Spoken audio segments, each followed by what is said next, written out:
sta facendo un ultimo screening, posso anche dirvelo, tra i familiari, tra alcuni familiari, perché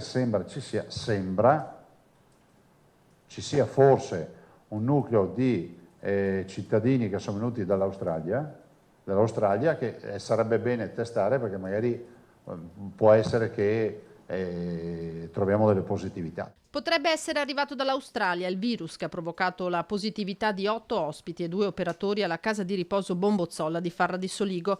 Il dettaglio è stato rivelato in conferenza stampa dal governatore Zaia, secondo cui chi poi ha portato il Covid all'interno della struttura sarebbe stato a sua volta contagiato. Il virus sembra, quindi ipotesi, che sia appunto entrato tramite un operatore che aveva avuto questi contatti, che dovrebbe aver avuto questi contatti con degli ospiti stranieri che è venuto in contatto, però sono ipotesi che stiamo adesso vagliando. 10 positivi, 2 operatori, 8 ospiti, di questi uno solo ricoverato con sintomi, al momento però è stabile. Già partito in mattinata un nuovo giro di tamponi dopo i 208 iniziali, ma gli accertamenti per arrivare a individuare tutti i soggetti a rischio proseguono a tappeto.